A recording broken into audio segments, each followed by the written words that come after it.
Just some clarifications on some stuff, the misguidance of our YouTube friends that seem to be aficionados of QLA and perhaps even your lives.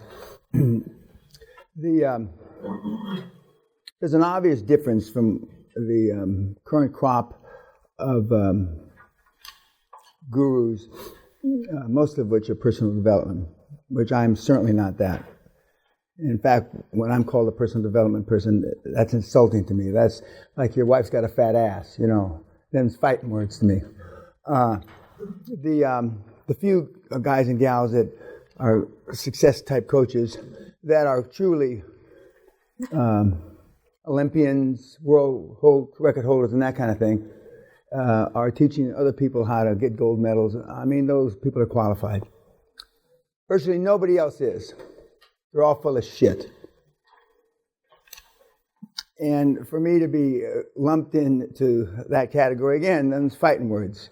You know, your grandmother was a whore. You know, them's fighting words. Yet, I explained to you how personal development got started. And since I'm probably one of the only guys alive still that ever spoke to W. Clement Stone, I never spoke to Napoleon Hill, but and the way we talk about morphing your idea to roll up and then pivoting, well, personal development has morphed and pivoted. Originally, when Napoleon Hill wrote, he wrote this. The operative word in that title is success. And success you can measure. You either fucking did it or you didn't. And it has morphed now, and then it morphed into the title, Think and Grow Rich, which I think should have been, Don't Think and Grow Rich, just pull the motherfucking trigger. And just as Napoleon Hill, not taking anything away from the old fuck, it took him 20 fucking years to write the book. I would interview 3 people, and I would have hired a law student to write it. In those days, I would have paid him $10, and a law student would have written it. Well, I don't know if the Filipinos were still around there, but I would have hired a Filipino student to write it. I would have to take a boat there and a boat back, but instead of on the internet. But there's a lot of misnomers and confusion. Right now, one of you guys asked me yesterday, how come I don't tell the kids to fuck off anymore? Well, I mean, in the last few months, there's the YouTube guys to fuck off. Because in the last few months, I mean, the commentary on my YouTube has become decidedly calm, decidedly complimentary. So after, 24 years and 4 months of doing this, 5 months of doing this, either my message has resonated or I've got a different group of people watching me on YouTube, and yet I only have about 55,000 people that are on my YouTube channel, and some other guys have 400,000 or 500,000. Dan Loke's got 500,000. Brian QLA Rose has got 400,000, and some of the other guys have millions. I don't look like them. I don't sound like them. And with maybe one exception, I have decidedly more money than any of them. In fact, I probably, except for 1 or 2 exceptions, I probably have more money than the whole fucking industry put together, including personal development, success, and whatever the fuck else you want to call them. And absolutely, I have done more deals and transactions in the whole industry since fucking Moses. Yet, another one of the guys has put his shit on sale today. Half off! So what was it worth yesterday? Maybe the only people that buy that shit are the Dutchmen looking for sales. I'm not sure.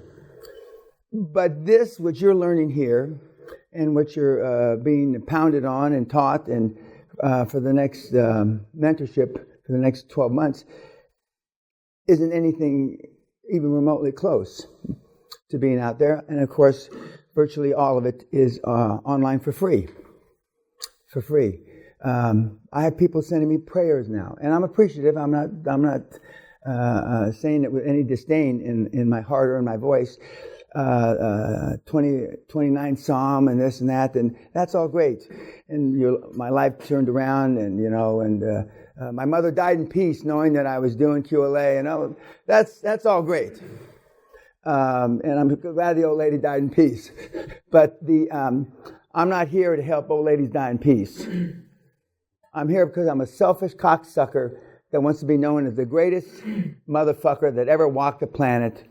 Peña, Moses, Christ, Buddha, in that order. and I can't make it any plainer. And I'm beating you guys, as I have the previous seminar groups for 25 years in a few months now, because I want to be all I can be, and being all I can be in this particular endeavor is to create as much wealth as I can before they put dirt on me. And how do I create the wealth? Through you. Because I don't have any investments anymore, because I know that it's a direct conflict with you. And whereas the other guys, I'm pretty sure I'm the only guy that doesn't have any investments. I'm not absolutely 100% positive, but I'm almost positive that I'm the only other guy other than cash. Because I believe that if I have to look at the Bitcoins or futures or the price of gold, I'm not devoted to you guys 100%, so I don't do that. In that regard, it appears that I will be speaking at Annapolis later on this year, the Naval Academy, which I'm very honored about that. There's a couple other things that I'm going to announce in the next few weeks when it gets closer to the date. But it also appears that I'll be seeing the president. So, full disclosure, I knew the president in another lifetime. I've not talked to President Trump in 25 years. 25 years, a little more than 25 years. But all this is coming, and my success, my recent publicity is because of the Trump train and the success that you kids are having because of the Trump train. Trump train, the Trump era, because of the ease of money. Interest rates were already low before President Trump got in, but he's emphasizing it, and just as all the records, lowest unemployment, highest employment for blacks, highest employment for Hispanics, et cetera, all those numbers that are truly because of President Trump, because people feel excited. They feel that things are getting better for the first time in a long, long time. And you're going to take advantage of that in a good way, honest, moral, ethical, when you get out there, because people are going to be more inclined to even sell their business because they've been waiting for a long time. And with the special ways that we're teaching you, or I'm teaching you, how to finance these things, it's going to be a tremendous success. Last night you saw fear, right? Okay. Which we had pounded fear to death, false expectation appearing real. But is there anything not new, because there is nothing new about fear. Fear has been around since caveman, but cavemen, reacted to fear differently than snowflake, vagina, wusses that we currently have inhabiting the planet. Takeaways about fear. Yes, sir. Most of the time we learn fear unintentionally because of the social environment that we are exposed to. So, and then, yeah. Yeah, and the unintended consequences are normally we have a flight or fight, and now we're trained, unfortunately, to flight for the flight mode, not the fight mode. It's like when you see two bears or two buffaloes and they're fighting, and the one that backs down is because he's getting beat up, and then he goes away, he backs down. He doesn't look at the other buffalo and then decide, well, I'm going to run. Now they just run. There is no fighting, it's a sad commentary. And that's why I firmly believe that we're through but we're still going to be around for thousands of years, but we're through. Anything else about fear? Spreads like a virus. It's contagious. The most contagious thing in life is fear. And one step less than that is the most contagious thing is a negative attitude. And again, that's why we don't allow you to talk to each other. Even though you're more positive than the people outside this group, you still will find, well, fuck, Peña was right, this is a motherfucker. You know, I still can't get used to them slamming the phone down on me. I'm not used to them slamming the phone down on me, but they don't normally slam the phone down on me. And when we're going to, tomorrow, and a little bit today, we're going to again talk about how to get through the gatekeepers. We've already given you, and I hate to use the word tips or secrets, because there are no secrets and there are no fucking tips. Tips denotes or connotes there's an easier way. The tip or the secret that we share are just a construct of making a lot of calls and getting better on the phone. And because our generation now is so inclined to text, to tweet, to do these other things that don't make sales. Speaking of sales, somebody sent me an email about a seminar, the $1 million closer, which I guess is beyond the high ticket closer. The $1 million closer. And so I Googled the guy just briefly. If he's done any multi-million-dollar closes, I'll jump off the motherfucking tower of this castle. How can you get away with that? Because you're fucking stupid. And he charges a lot of money for the $1 million closer conference. Or no, summit. It's a summit. What the fuck's a summit? And Dan Loke, I mean, Jesus Christ, I mean, I know you close more than this guy. I mean, you ought to change the title of your courses instead of high ticket. Anything else about fear? Now, you saw one, or you saw what else? Let's see. Greed. 3 on fear. No, greed. Greed. Oh, greed. Greed is good. Gordon Gekko. What about greed?